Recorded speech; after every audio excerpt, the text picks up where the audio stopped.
Bueno chicos, tengamos buenos días, buenas tardes o buenas noches, dependiendo la hora a la que vean la clasecita. Esta es la clase número 3 de la unidad del sistema digestivo, la unidad 3 de la fisiología 2. Clase 11, titulada Secreciones pancreática, biliar e intestinal. ¿Verdad chicos? Así que ahora vamos a desarrollar estos contenidos.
Y pues estos son los contenidos. El primer acápite, donde vamos a hablar de la secreción pancreática, tanto sus enzimas como sus mecanismos de secreción y el de la secreción del ion bicarbonato que secreta el páncreas. Así es, no solo el estómago lo secreta, también el páncreas.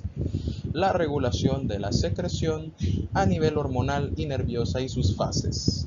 Segundo acápite, la secreción biliar, su anatomía fisiológica, el almacenamiento y concentración de la bilis, el vaciamiento de la vesícula biliar, la función de las sales biliares y la circulación enterohepática de las sales biliares.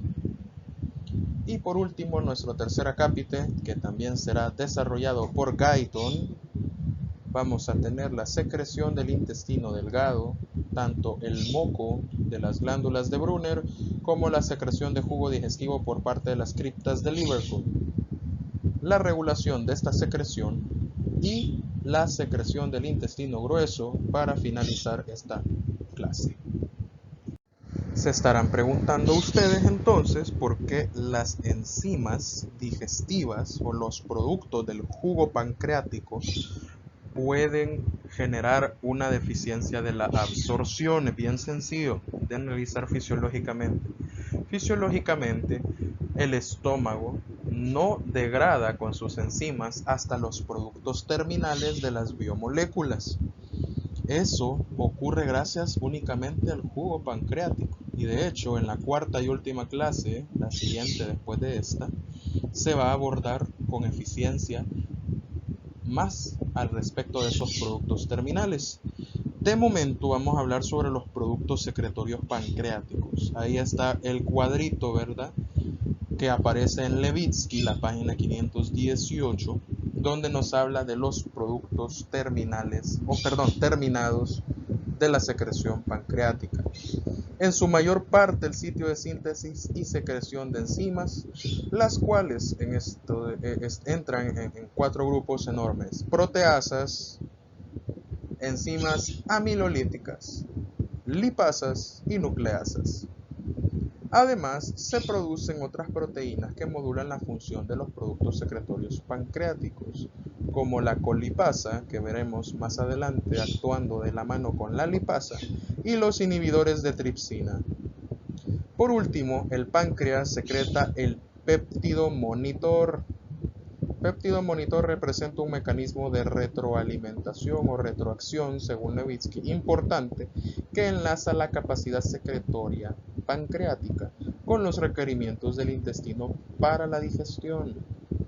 Casi 80% de las proteínas secretadas por el páncreas exócrino se trata de proteasas, y de estas el tripsinógeno, que es el zimógeno de la tripsina, es el más abundante, por lo que probablemente refleja un papel muy fundamental para la tripsina en el inicio de la digestión proteica.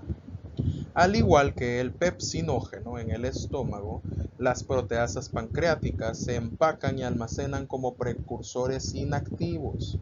Esto también es cierto para al menos una enzima lipolítica y las procarboxipeptidasas y las profosfolipasa A.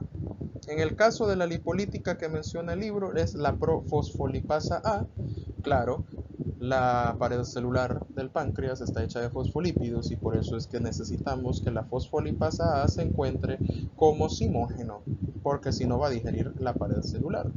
De igual manera, las proteínas celulares se van a ver hidrolizadas, destruidas por los simógenos pancreáticos y estos no se almacenarán en forma de simógeno.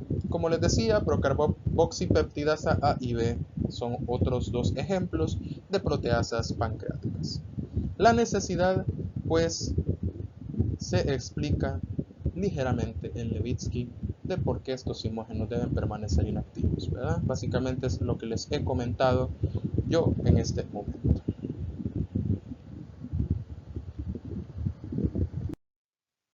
Podemos ver en el esquemita que tenemos acá de la página 519 de Levitsky, podemos ver que se encuentra la vesícula biliar, el páncreas, el estómago y el esfínter de Oddi, haciendo referencia como órganos blanco de la colecistocinina. A nivel de vesícula biliar, contracción. Ese resultado es la que da la colecistocinina. A nivel del páncreas, secreción por parte de los acinos pancreáticos. A nivel del estómago, vaciamiento reducido gástrico y, pues, ¿por qué no mencionarlo como referencia a la clase anterior? Aumento de la secreción gástrica. Y en el esfínter de Oddi produce relajación. Como ya habíamos dicho, el esfínter de Oddi es el encargado de permitir el paso de la secreción, tanto biliar como pancreática. Ahora vamos a hablar de una de esas sustancias mencionadas con antelación, la colecistocinina. La colecistocinina, su función, factores que causan su liberación y posteriormente la explicación del esquemita que tenemos en pantalla. La función de la colecistocinina se puede considerar como el regulador maestro de la unidad de agrupación duodenal, en especial del páncreas. Es un potente estímulo para la secreción acinar y actúa tanto directamente sobre los receptores de colecistocinina tipo A localizados en las membranas vasolaterales de las células acinares por medio de la estimulación de las fibras vagales que desencadenan los reflejos vasovagales, estimulan la secreción de las células acinares por medio de neurotransmisores colinérgicos y no colinérgicos, enfatizando que en este caso el receptor de colecistocinina ya no es el tipo B, sino que es el tipo A. La colecistocinina también puede modular la actividad de otros reguladores neurohumorales sobre el páncreas de una manera sinérgica. Por sí misma es un agonista débil de la secreción del bicarbonato por parte de los conductillos pancreáticos. Sí, igual que en las glándulas salivales, los conductillos son los que secretan el bicarbonato y ayudan a los transportes activos que modifican la secreción del páncreas o del jugo pancreático.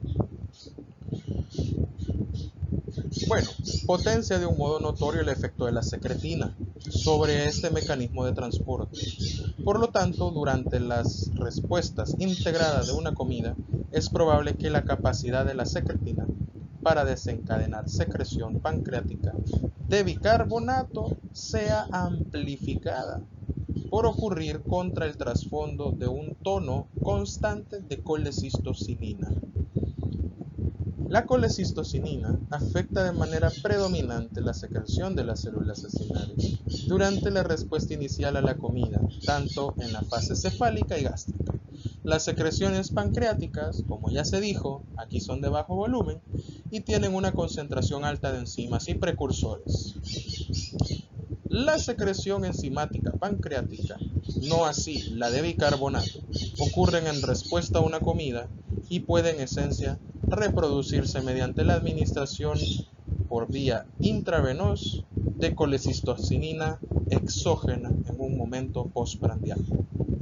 Esta situación se debe al contraste con los flujos secretorios que produce la fase intestinal, donde la secretina desempeña un papel bastante importante. Ya vamos a hablar de eso más adelantito. Y eso nos lleva finalmente al esquemita de la página 520 que representa en este diagrama. Podemos ver las células del epitelio del duodeno, llamémosle, ¿verdad?, intestino delgado, las células tipo I, y vemos de que llegan dos señales excitatorias para estas células a dos de sus receptores. El primero, el péptido liberador de colecistocinina, que a su vez viene a liberarse por la cantidad elevada de ácidos grasos y aminoácidos provenientes de las proteínas de la dieta, aumentados en la luz del intestino delgado. Y por otro lado tenemos al péptido monitor, el cual proviene del páncreas. El páncreas lo ha secretado previo estimulación del péptido liberador de gastrina y de la acetilcolina neurógena. Entonces vemos que estos se unen a su receptor en la célula I y producen la liberación de colecistocinina al torrente sanguíneo. ¿Qué ocurre cuando incrementa la tripsina disponible para degradarlo? Bueno, se da principalmente porque ya no hay aminoácidos o péptidos, oligopéptidos o proteínas en la luz del intestino delgado que digerir. Entonces, bueno, ahora le voy a dar molote al péptido monitor y al péptido liberador de colecistocinina. Entonces, cuando viene la tripsina y le da la inhibición a estas dos proteínas, finalmente se queda sin estímulo la célula I y disminuye la colecistocinina liberada al torrente sanguíneo hasta que ésta se vuelve de cero, y por ende disminuye la producción de jugos gástricos, produciendo una disminución de la tripsina, quimotripsina, entre otras proteasas, lipasas y enzimas aminolíticas. Las más importantes hormonas secretorias del páncreas. Vamos a hablar de la secretina, chicos. La secretina pancreática liberada a partir de las células S duodenales. Si se fijan aquí en gastro no hay donde perderse, chicos. Está la gastrina, célula G, la secretina, célula S, la colecistocinina, célula C. ¿Vea? Ahí no hay donde perderse, chicos. Bueno, también secretada en el duodeno.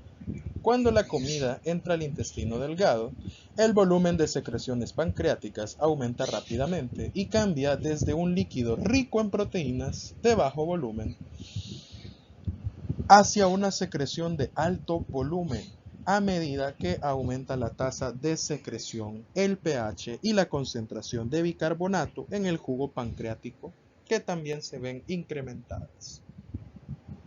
Se presenta un decremento recíproco de la concentración del cloruro. Estos últimos efectos sobre la composición del jugo pancreático están mediados de manera predominante por el mediador endocrino secretina. ¿Qué factores causan la liberación de secretina? Los factores que causan la liberación de secretina son diversos. Vamos a hablar de que es factible considerar que las células S duodenales actúan funcionalmente como mediadores de pH que detectan la acidez del contenido luminal a medida que el pH disminuye debido a la entrada de ácido gástrico. La secretina es liberada hacia la sangre y se une a receptores en células de conductos pancreáticos. Estas células a su vez secretan bicarbonato, lo que origina un incremento del pH que finalmente suspenderá la liberación de la secretina. El umbral para la liberación de secretina parece ser un pH luminal menor a 4.5. No está claro el mecanismo mediante el cual las células S detectan este cambio de pH o de acidez luminal. Con todo, los sujetos que son incapaces de secretar ácido gástrico tampoco liberan secretina durante el periodo postprandial, independientemente del tipo de comida que se suministre.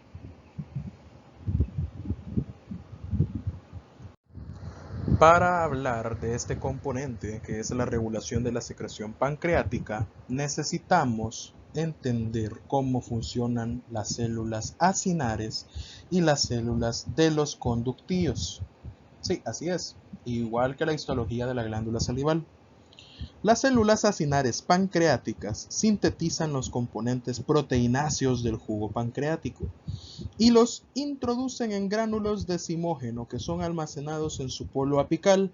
El contenido de esos gránulos descarga hacia la luz acinar por medio de un proceso de exocitosis compuesta. A continuación, se vuelven a sintetizar rápidamente las enzimas pancreáticas y se vuelven a introducir en gránulos. El proceso toma menos de 1 hora y deja a la célula lista para mostrar respuesta a la siguiente comida. Hay evidencia de que el proceso sintético está regulado por la colecistocinina y otras hormonas, como la insulina. A largo plazo, la tasa de síntesis de clases de enzimas específicas puede ser regulada en respuesta a cambios de la dieta. Por ejemplo, si incrementamos el consumo de carbohidratos, finalmente dará un resultado de la expresión aumentada de amilasa pancreática como una proporción mayor de esta enzima versus las otras que son proteasas y lipasas. Ocurren cambios correspondientes en las enzimas hidrolíticas, las cuales dependen de la digestión de cada una de las clases importantes de nutrientes, en respuesta a la ingestión ya sea aumentada o disminuida. ¿Qué significa? Que si yo aumento también el consumo de grasas, también aumentan las lipasas, y si aumento el consumo de proteínas, también aumentarán las proteasas. En sus membranas vasolaterales, las células expresan receptores para colecistocinina, recordemos el tipo A de receptor, así como para reguladores neurales de la secreción, entre ellos la acetilcolina, el péptido liberador de gastrina y el péptido intestinal vasoactivo. Todos los receptores son receptores acoplados a proteína G y enlazan a varios receptores corriente abajo como fosfolipasa C y adenilato ciclasa. Casi siempre, digo casi siempre porque a excepción de la secretina y del péptido intestinal vasoactivo, se usa el calcio como segundo mensajero. Pero el VIP y la secretina ocupan el AMP cíclico. En general, la vía dependiente de la fosfolipasa C, que es utilizada por los receptores de la colecistocinina, acetilcolina y el péptido liberador de gastrina, da por resultado un aumento del calcio, como ya les dije, y es más importante desde el punto de vista cuantitativo para la secreción acinar. Con la emisión de señales dependientes del AMP cíclico, pues se desempeña su papel subsidiario. ¿Qué quiere decir? Que secretina y el péptido intestinal vasoactivo son apoyo de lo que sinérgicamente logran todos juntos el péptido liberador de gastrina, la acetilcolina, la colecistocinina en la membrana vasolateral. Esto se correlaciona con el primer esquema de esta diapositiva, donde vemos una célula acinar, ¿verdad? Del otro lado tenemos una célula del conducto, de esa aún no vamos a hablar, pero ahorita enfoquémonos en la célula acinar. Ahí están los gránulos, que son esos circulitos rosados que se encuentran en la luz, ¿verdad? Ahí tenemos que una vez entra el AMP cíclico y el calcio, consecuencia de la unión de cada uno de los ligandos en sus receptores correspondientes, desencadenan fosforilación proteica y regulatoria. Todo este cambio conformacional dentro del citosol provoca la fusión de los gránulos, ¿verdad? La exocitosis de los gránulos de zimógeno en la membrana apical, logrando que finalmente la enzima sea enviada hacia el duodeno a través de los conductillos. Y es ahí donde vamos a entrar a hablar de el siguiente tipo de célula. Bueno, perdón la interrupción, retomando. Proveniente este bicarbonato y este ion hidrógeno de la anhidrasa carbónica y su reacción con el bicarbonato y el agua. Podemos ver que el bicarbonato restante en este caso no se absorbe hacia el lado vasolateral, sino que va hacia la luz del conducto, gracias a un intercambiador de cloruro bicarbonato, tal cual se describe en Levitsky. Y pues tenemos otra serie de proteínas importantes.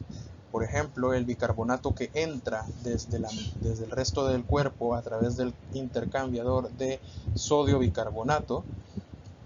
Este introduce 2 moléculas de bicarbonato por una de sodio, que después a través de la sodio-potasio ATPasa termina siendo expulsada. Al igual el potasio que entra por la sodio-potasio ATPasa sale por un canal de potasio que se encuentra siempre en la membrana vasolateral. Bien, entonces el cloro que se encuentra dentro de la célula sale gracias al segundo mensajero AMP cíclico, quien hace un cambio conformacional del CFTR y permite la salida de este cloro. Gracias a que este cloro sale a la luz del conducto pancreático, es posible tener con qué intercambiar el bicarbonato, reintroduciendo el cloruro a la célula y facilitando así la salida del bicarbonato. Básicamente así es como se da la regulación del transporte del jugo pancreático dentro de los conductos. Como pueden ver, es mucho más importante el AMP cíclico en la célula de los conductos que en las células acinares. Bueno, con eso damos cerrado todo lo referente a páncreas y ahora vamos a hablar sobre la secreción biliar. ¿Ok? La secreción biliar tenemos que entender primero cómo funciona anatómicamente el sistema de conductos biliares, de dónde provienen, a dónde almacenan y hacia dónde van a drenar. Y luego hablaremos sobre la circulación enterobiliar por la cual las sales biliares se transportan. Todo esto lo pueden encontrar en Levitsky, páginas 561 a 562. Bueno, primer esquema de la imagen nos muestra la anatomía del sistema biliar. Tenemos que recordar que el hígado es donde se produce la bilis, las sales biliares, ya sea el ácido queno desoxicólico o el ácido desoxicólico. Es por ello que hay una tríada conocida como la tríada del acino pancreático.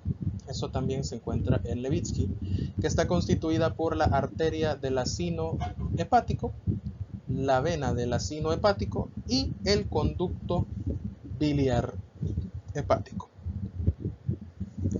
Estos dos conductos, estas dos redes, ¿verdad? Las redes del hígado que producen estos conductos biliares confluyen después en conductos más grandes, conocidos como conducto hepático izquierdo y conducto hepático derecho. Estos más adelante se fusionan o se anastomosan, produciendo el conducto hepático común. Del conducto hepático común se deriva el conducto cístico, que es hacia donde se deriva el exceso de bilis o de sales biliares. Este exceso se almacena en la vesícula biliar. Luego, el conducto hepático común continúa como colédoco, el cual se anastomosa más adelante con el conducto pancreático. Sí, el conducto pancreático es la suma de los conductillos pancreáticos descritos con anterioridad. Entonces aquí ya viene como uno solo el conducto pancreático y se viene a fusionar con el colédoco, que también viene como uno solo directo desde el hígado y la vesícula biliar. Se fusionan y van a desembocar al esfínter de Oddi. El esfínter de Oddi es una válvula, por así decirlo, que permite el paso mediante cierto tipo de estímulos, ya sea reflejos o humorales, y permite que la secreción, tanto biliar como pancreática, se viertan en el duodeno.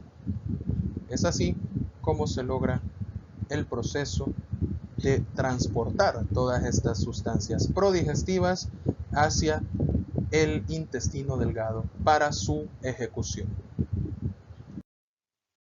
Ahora vamos por fin con el segundo esquema, donde vamos a hablar sobre la circulación enterohepática de los ácidos biliares.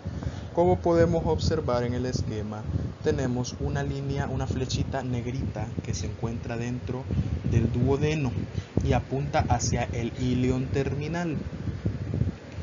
Cuando veamos lo de digestión y absorción en la siguiente clase, van a comprender. Pero, por lo que le hemos dicho ya en la primera clase, que en el íleon es donde se absorbían las grasas, que ya se los habíamos adelantado, ¿verdad? Pues es por eso a lo que hace referencia a donde apunta la flecha. Ahí nosotros, cuando ya se han formado las micelas, la emulsificación que crea la bilis, en el duodeno, se absorben a través del sistema porta. Eso lo vamos a ver en digestión y absorción. Ahorita, a grosso modo, quedémonos con que se absorben al sistema porta, se absorbe un alto porcentaje de sales biliares y van a dar de nuevo al hígado. En el acino, estas sales biliares se vuelven a integrar en la tríada portal que ya describimos, que está constituida por la arteria hepática, la vena hepática y el conducto biliar hepático.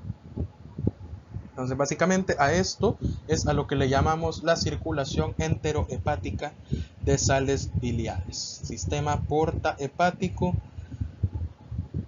el sistema de la tríada portal hepática, ¿verdad? Donde están los tres vasos, el biliar, sanguíneo y venoso. Absorción a nivel del íleon terminal de los ácidos grasos. Para que no nos confundamos, es que les hago estos énfasis. Entonces pasamos con lo siguiente.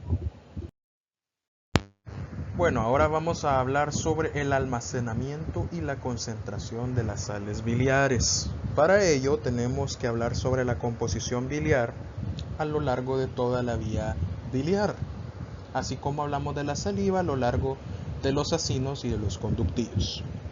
Entonces, hablando primero de la bilis canalicular, que es el punto microscópico de existencia de la bilis dentro del hígado. La secreción de bilis empieza cuando los ácidos biliares son secretados de manera activa a través de la membrana canalicular. Puesto que los ácidos biliares son osmóticamente activos, la bilis canalicular es transitoriamente hiperosmolar. Con todo, las uniones intercanaliculares, llamadas zonas de oclusión, puesto que estas no permiten el paso de solutos, son relativamente permeables en este caso. Y así se lleva agua hacia el canalículo para equilibrar esto, junto con cationes plasmáticos, para mantener neutralidad eléctrica.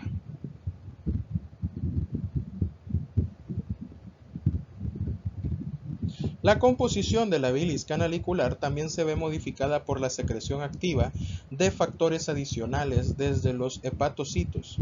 La fosfatidilcolina, un componente de la membrana del hepatocito, entra a la bilis y forma micelas mixtas de ácidos biliares.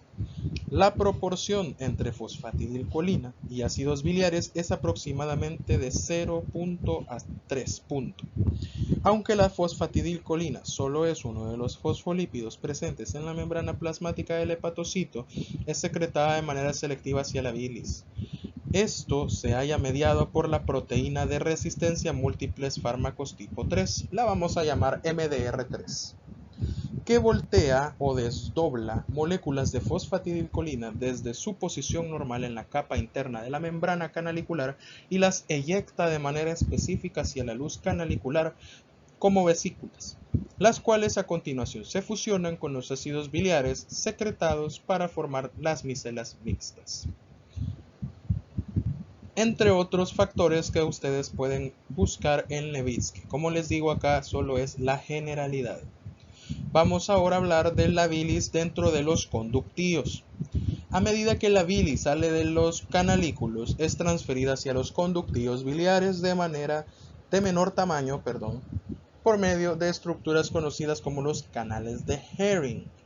Los conductos biliares están revestidos por colangiocitos, que son células epiteliales cilíndricas especializadas, cuya función es modificar la composición de la bilis. Las uniones intercelulares herméticas que enlazan los colangiocitos son mucho menos permeables que las que enlazan los hepatocitos a nivel canalicular. Son libremente permeables al agua, pero solo son selectivamente permeables a electrolitos e impermeables a solutos de gran tamaño. De igual modo, el glutatión puede ser hidrolizado hacia aminoácidos que lo constituyen por las enzimas fijas en la posición gamma-glutamil transpeptidasa. ¿Esto para qué nos sirve? Nos sirve porque los conductillos nos están ayudando a recolectar solutos que se filtraron hacia la bilis en los canalículos. Y esto permite un paso fácil de sustancias, en particular la glucosa que se ve absorbida de manera activa. Es acá donde el glutatión juega el papel fundamental. Como les digo, todo esto está a profundidad en Levitsky. Los colangiocitos también secretan bicarbonato en respuesta a la secretina, por medio de un proceso que involucra la actividad acoplada del canal cloruro CFTR, ya mencionado con antelación, y el intercambio de cloruro bicarbonato de la membrana apical. Los iones sodio siguen de manera paracelular para mantener la neutralidad eléctrica, lo que a su vez lleva agua adicional a la bilis y aumenta su volumen flujo. Por eso es que se da un proceso de osmolaridad en la bilis. Así la bilis se hace un poco alcalina. Finalmente, los conductillos secretan inmunoglobulina A para mantener las defensas del huésped activas. Luego tenemos la bilis hepática. La bilis hepática surge a partir del hígado en el conducto hepático común, a través de modificación adicional por almacenamiento en la vesícula biliar. Se cree que los conductos biliares grandes tienen poca capacidad de modificar la composición de la bilis, salvo para añadir moco. La bilis hepática es isotónica con el plasma, poco alcalina y contiene grandes cantidades de inmunoglobulina A, pero en esencia no contiene ni glucosa ni aminoácidos. Ahora, sobre la concentración de la bilis, ¿cómo se concentra? La vesícula biliar, por medio de transporte activo de iones a través de su epitelio apretado, genera la concentración de la bilis. El sodio en la bilis es intercambiado por protones a través de una proteína familiar del transportador sodio-protón, NHE, de intercambiadores que se encuentran en el tracto gastrointestinal, que ya hemos visto con antelación.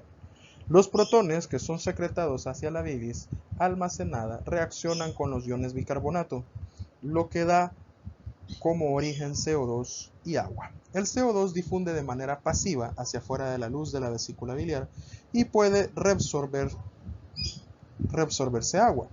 Más aún, además de absorción de sodio, el epitelio de la vesícula biliar también absorbe de manera activa cloruro. Por último, sale agua a través del epitelio de la vesícula biliar para seguir el efecto osmótico del cloruro de sodio.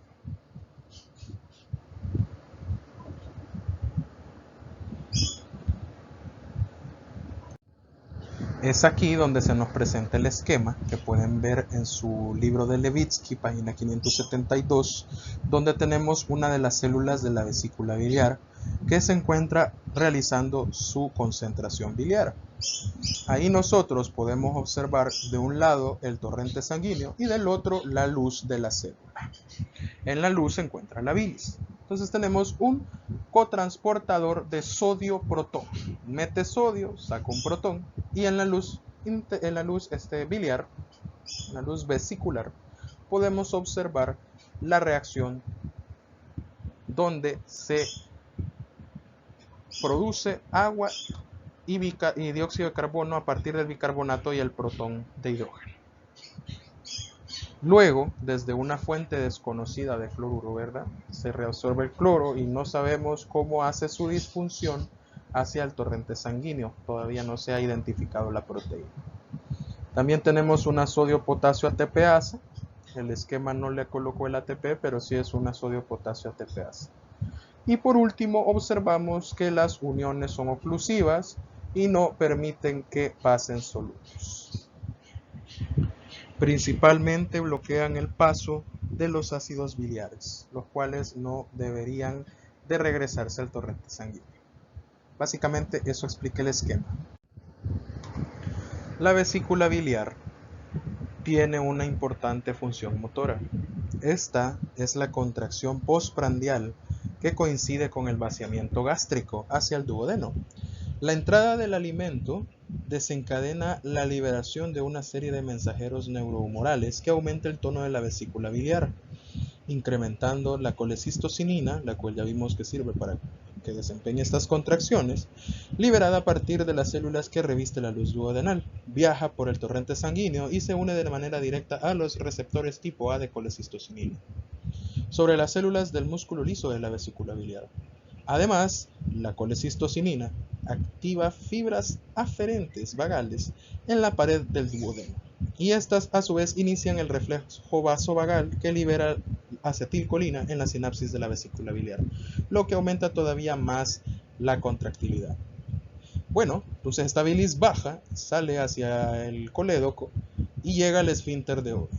Incluso si la vesícula biliar se contrae por completo, no se permite la secreción de bilis hasta que hacia el duodeno, si la presión en el esfínter de Oddi permanece alta. Por ende, la relajación del esfínter en circunstancias normales está coordinada con la contracción de la vesícula biliar. La reducción del tono del esfínter de Oddi se desencadena también por colecistocinina. Imagínense, en la vesícula promueve la contracción y en el esfínter de Oddi la relajación. La colecistocinina activa de manera predominante un mecanismo neural para iniciar la respuesta fisiológica, que se transmite a través del sistema nervioso entérico. Los mediadores finales que actúan en el cambio del músculo liso del esfínter son el péptido intestinal vasoactivo y el óxido nítrico como neurotransmisores del sistema nervioso entérico intrínsecos. Estos se liberan a partir de los ganglios nerviosos del esfínter de Oddi.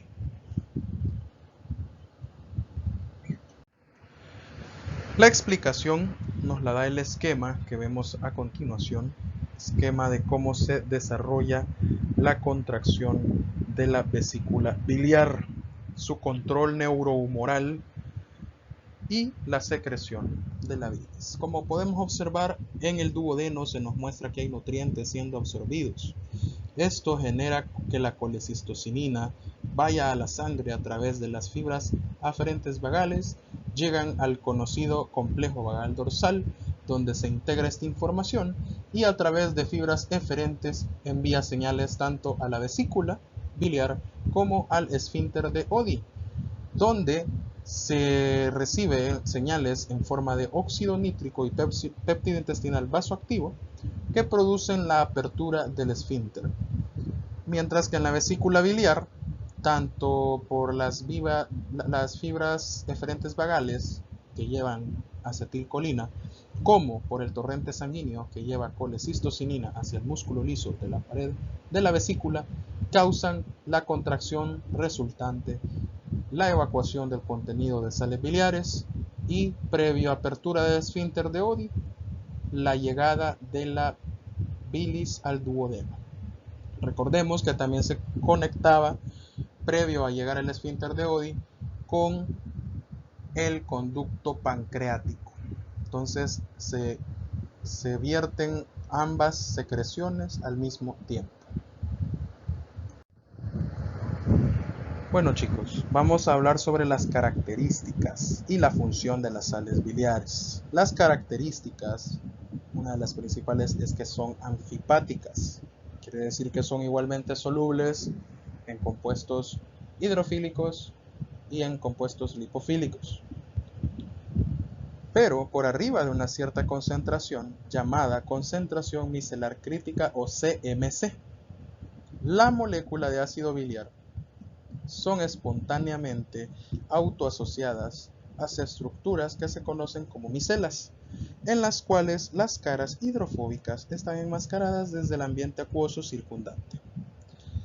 En la bilis, los ácidos biliares forman micelas mixtas con fosfatidilcolina. A su vez, estas micelas mixtas pueden servir como solvente para productos de desecho hidrofóbicos.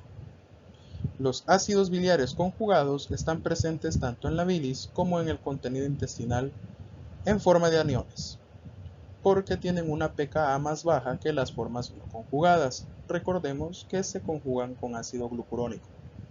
Debido a esta carga, los ácidos biliares conjugados son incapaces de cruzar la membrana celular mediante medios pasivos. No pueden hacer difusión, ¿verdad? En lugar de eso, necesitan un mecanismo de transporte activo para su secreción o captación.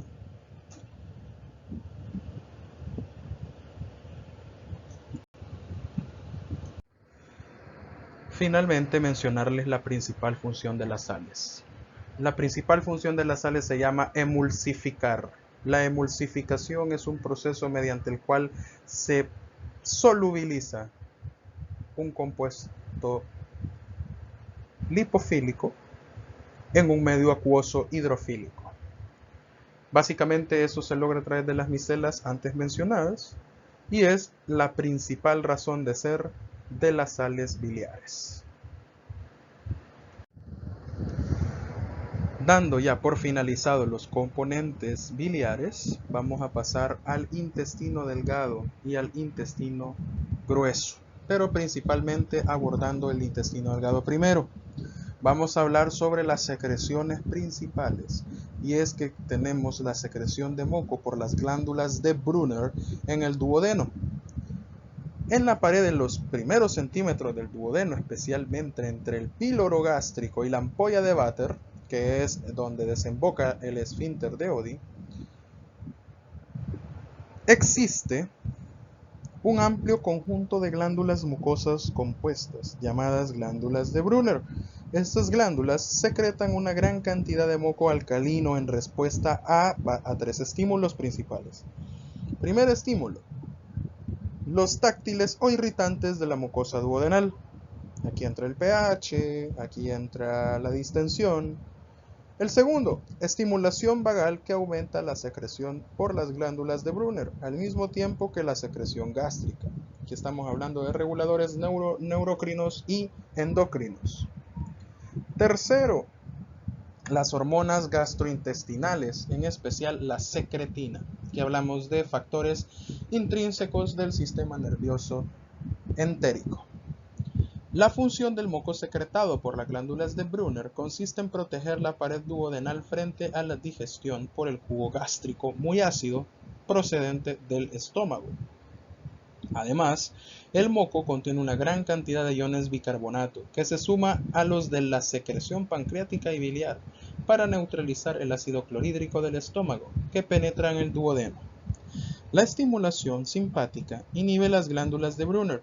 Por lo tanto, es probable que esta estimulación deje desprotegido el bulbo duodenal y sea quizás uno de los factores por los que esta región del tubo digestivo constituye el asiento de las úlceras pépticas en la mitad de los pacientes ulcerosos.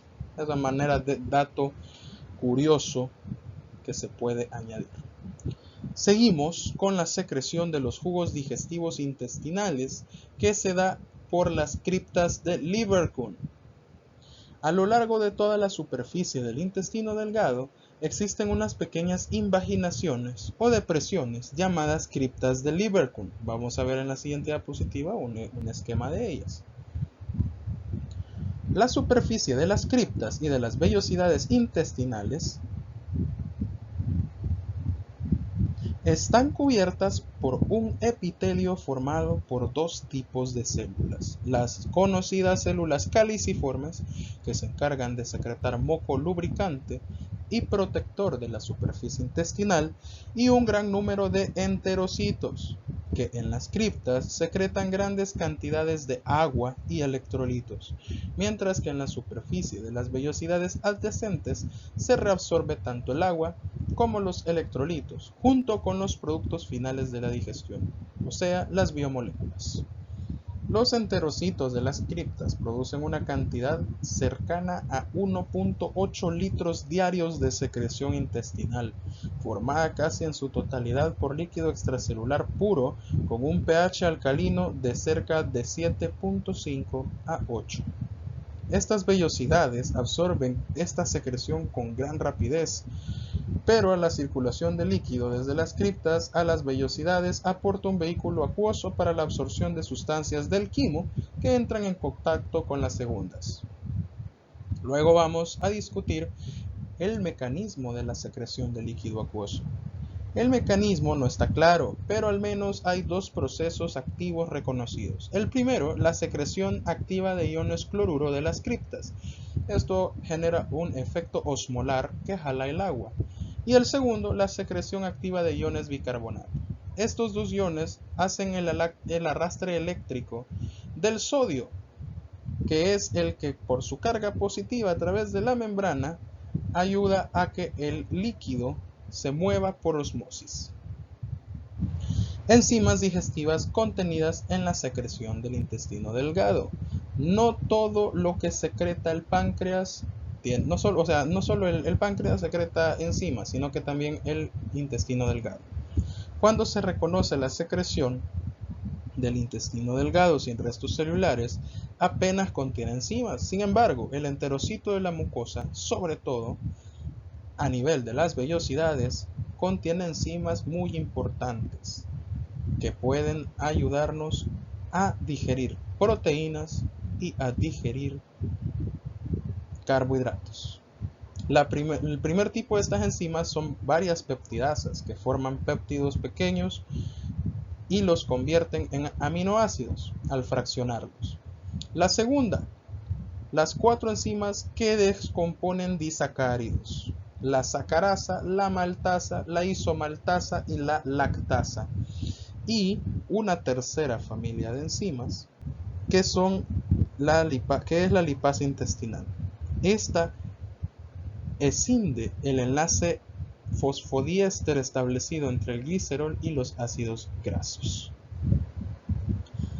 ¿Quién regula la secreción del intestino delgado? Existen muchos factores, pero el más importante es la regulación del intestino delgado a través de estímulos nerviosos entéricos locales, que inician tanto por estímulos mecánicos como químicos, ya sea por la distensión o por el cambio de pH producido por el quimo dentro del intestino. Aclararles, chicos, de que a partir de esta diapositiva, a partir de este componente, nosotros vamos a leer Guyton.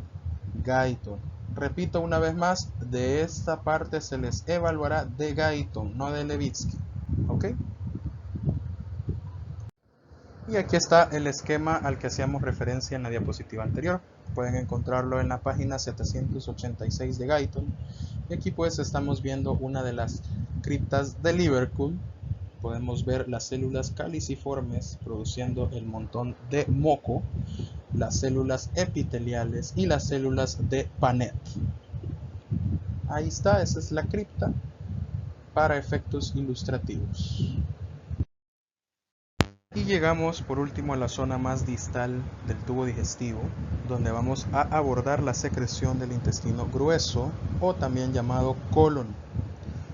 Bueno, la mucosa del intestino grueso, igual que la mucosa del intestino delgado, también posee criptas de Liverpool, pero a diferencia de la de aquel, este carece de vellosidades. Además, las células epiteliales apenas secretan enzimas digestivas, si es que lo llegan a hacer. De hecho, contienen células mucosas que solo secretan moco. Este moco contiene cantidades moderadas de iones bicarbonatos secretados por unas pocas células epiteliales distintas de las productoras de moco. La secreción de moco está regulada sobre todo por la estimulación táctil directa de las células mucosas de la superficie interna del intestino grueso. Y también podría estar relacionado los reflejos nerviosos locales, que se originan en las células mucosas de las mismas criptas. Quiere decir que también la distensión producida, en este caso por la materia fecal, estimula la producción del moco. La estimulación que ocurre gracias a los nervios pélvicos de la médula espinal que transportan inervación parasimpática al espacio comprendido por la mitad a las 2/3 partes distales del intestino grueso, produce igualmente un notable incremento de moco. Como pueden ver aquí, ya existe participación de otra raíz nerviosa, ¿verdad? Los nervios pélvicos, puesto de que ya se encuentra demasiado distal el nervio vago a esta zona, anatómicamente hablando. El moco del intestino grueso protege la pared del colon frente a las excoriaciones. Una excoriación, para efecto clínico, es una laceración producida por frotamiento. Además, proporciona un medio adherente que mantiene unida la materia fecal. Asimismo, protege la pared intestinal de la gran actividad bacteriana existente en el interior de las heces y su alcalinidad. Por último, el moco y la alcalinidad de la secreción tienen un pH de 8 debido a una enorme cantidad de bicarbonato que ofrecen una barrera que mantiene los ácidos fecales lejos de la pared intestinal.